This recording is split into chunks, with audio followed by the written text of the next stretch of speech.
Moving on for now, our other top focus tonight is about an unlikely alliance. An alliance between the Chinese Communist Party, the Italian mafia, and Russian oligarchs. You heard me right. The Chinese establishment, in cahoots with the Italian mafia and sanctioned oligarchs from Russia, has for years been running an extensive money laundering network. A network that involves underground banks, secret agents, brokers, and billions of dollars worth of dirty money. It runs from the offices of the Communist Party in Beijing to the many secret hideouts of criminal syndicates in Italy.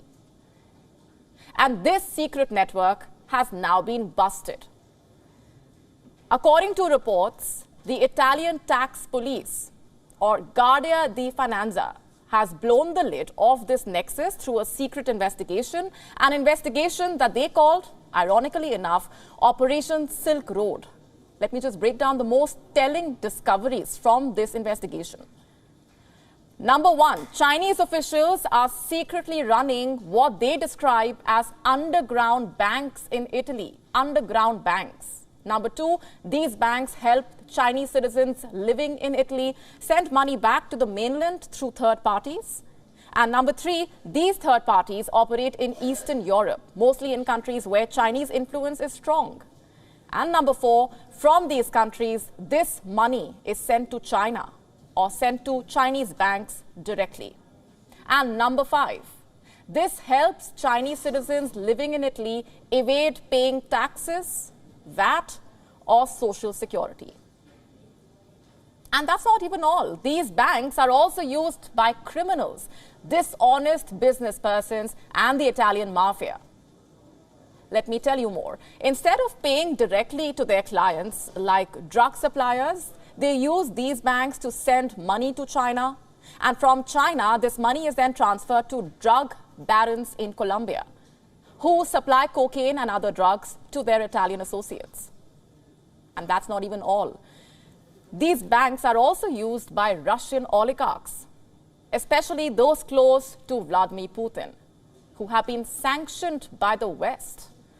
Since they cannot legally export money from Russia to Italy or from Italy to Russia, they are using these banks to funnel money to other European countries. I know some of these details may be a little complicated to wrap your head around, so let me just put this very simply for you.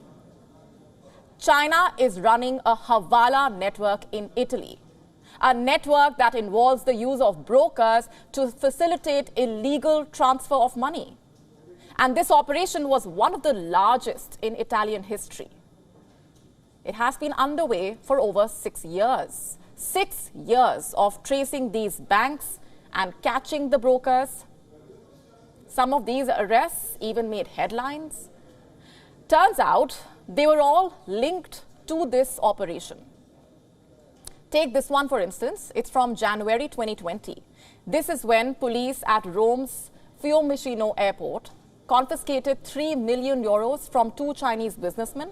These businessmen were attempting to return to China, but they were nabbed.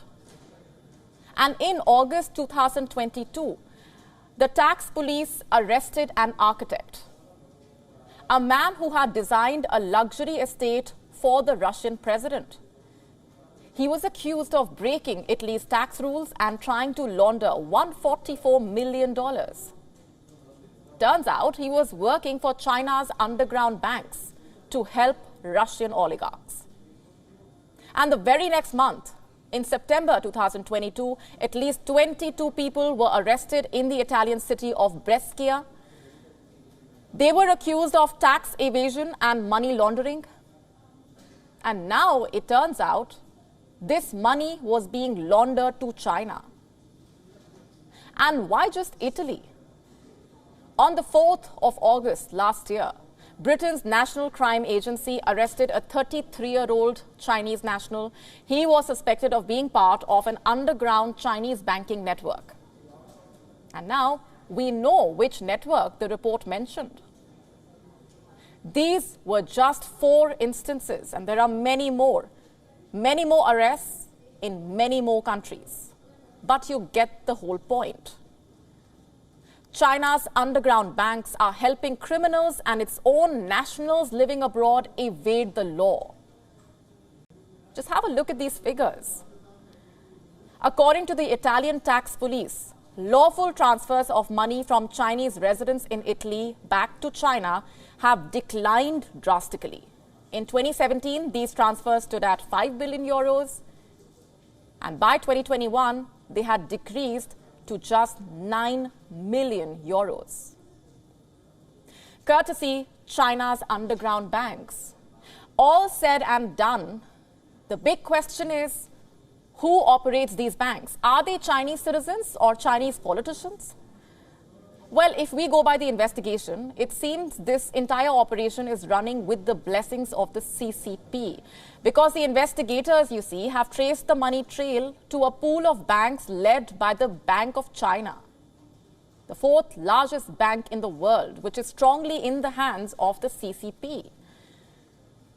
So those responsible for running these underground banks are by all means from the Chinese Communist Party. The question is, will this expose have any bearing on Europe's ties with China? That is a question the people of Europe must ask their leaders. WION now available in your country. Download the app now. Get all the updates on the move.